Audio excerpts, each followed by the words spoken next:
Hello there, I am Thagoso Dalvedon, also known as the Literature Critic, and this is Flat Stanley. Flat Stanley was written in 1964 by Jeff Brown and illustrated by Tommy Ungerer. I am probably mispronouncing that. Just over 30 years later, in 1995, the Flat Stanley Project was founded. The idea was that elementary school teachers or their students create cutouts of the main character and take it places, and write all of this down in a journal, and then send it off to another classroom. Meanwhile, they'll get that classroom's Stanley or Stanleys. Then again, I don't really care about that. I care about what the actual book is like. The plot is this. A young boy named Stanley Lambchop is crushed by a gigantic billboard which was positioned over his bed, rendering him half an inch thick. Rather than being crushed to death, Stanley is perfectly fine, and proceeds to go on a series of wacky adventures that involve him being needlessly put in danger by his clueless parents who stand as testament to the reason that we have child protective services. That is not an exaggeration. These are probably some of the worst fictional parents ever. Throughout the novel, they stand right on by or even encourage or come up with ideas that allow their son's flatness to be abused for their own personal gain or that of others, no matter how stupid or dangerous it clearly is. I'm saving the worst thing they do for last, but one of the major problems will come up here.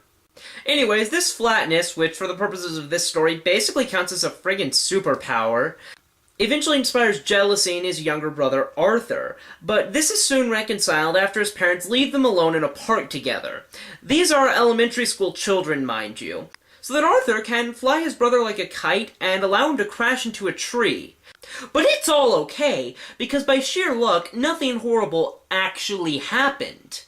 After this, we learn about some art thieves that have been stealing from an art museum, as opposed to all the other places they would steal from, I suppose. They seem to have a mysterious way of getting in and out of the museum, which, spoilers, turns out to be a trapdoor whose existence is stupid and makes no sense. And there's supposedly no way that the night guards can just patrol the entire place. Being a normal, non-horrible mother, Stanley's mother allows him to go and pose as a painting in the museum to see what's going on. Because as we all know, art thieves have no depth perception, and can't tell the difference between half an inch thick and having barely any thickness at all. This is all supposed to be okay, despite the fact that the robbers admit that they would kill Stanley if they knew what was happening and were able to do so. Stanley is then finally famous and well-loved, as opposed to before this when his flatness seemed to not be getting any coverage in the press, though to be fair, the doctor's visit scene seems to be implying that this has actually happened before, and is in fact not even especially rare. Eventually, though, the public turns on him, and as a result he desires to become round again. Luckily, Arthur comes to the rescue and inflates him with a bicycle pump, causing him to be round again. Alright, so let's take a look at these characters. First off, Stanley. There's really not much to say about Stanley because he doesn't really do much to express character. In fact, he really doesn't do much of anything at all. And when he does do something, it's usually either be okay with something in order to show that some obviously not okay thing his parents are doing to him is okay because he's okay with it, and him being 8 obviously knows what's best for him. Or briefly protest a thing that's being done to his parents before changing his mind and deciding that he's okay with it to show that this clearly not okay thing being done to him by his parents is okay because, as we all know, 8-year-olds know what's best for themselves. Or, on occasion, feel emotions solely to serve the plot. Though, in fairness, the only time this really rings false is when he doesn't seem at all disappointed when he stops being a celebrity, and only becomes upset when all that attention becomes negative, as opposed to the brief period where there's no longer any attention at all. Somehow, though, it does manage to feel pretty real, and generally not be that awful overall. The best character by far is Arthur, because he actually feels like a real person with emotions. At least as much as he can in a shorter book like this. For example, he's jealous when his brother gets all the attention, but not in an extreme way that causes him to hate Stanley. In other words, he behaves roughly like a real child might. On the opposite end of the spectrum, Stanley has what are possibly some of the worst parents in all of fiction. And I mean both in the sense of being poor characters, and in the sense of being people who clearly should not be allowed to have children, though to be fair, the former is the result of the latter.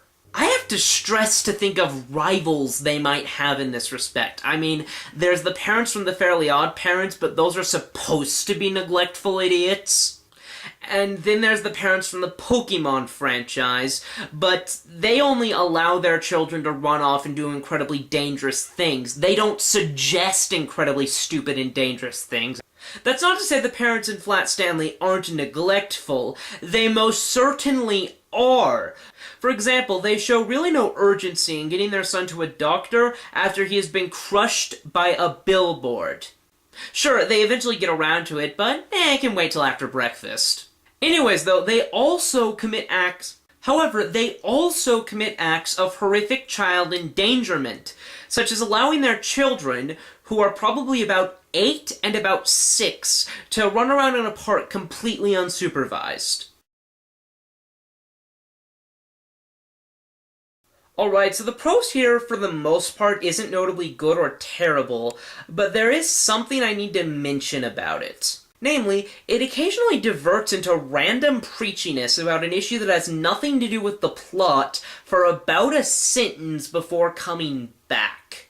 It's weird and pretty distracting. and certainly never feels natural.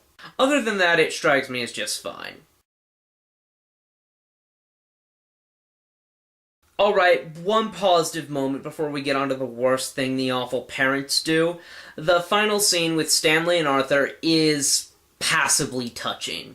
By which I mean it's not an amazing emotional high, but the merit of it isn't not there. Now on to the worst thing the parents do, and yes, there is something worse I haven't mentioned yet. You see, at one point Stanley wants to spend his school break with a friend he has in California, but his parents don't want to spend the money on plane or train tickets. At this point, a person worthy of having a child would say, "No, I'm sorry, you don't get to spend your school break with your friend because we don't want to pay the money for transportation to get you there and back." This is not what Stanley's parents do, however.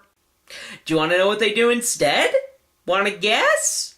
They, I kid you not, mail their child out of state in a giant envelope.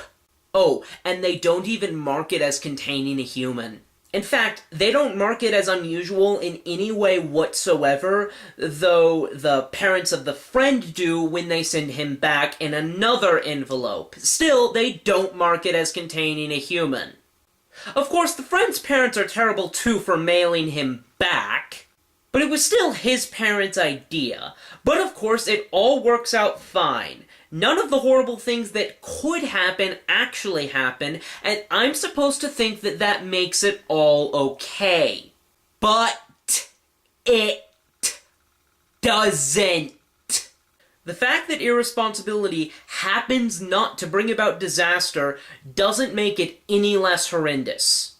If these parents really existed, any sane person would call CPS on them in a heartbeat. In conclusion, though this book isn't painfully bad or utterly worthless, it's not good enough to be worth seeking out on its own merits, and it contains some of the worst parents in all of fiction. Well, that's a video. Bye, guys!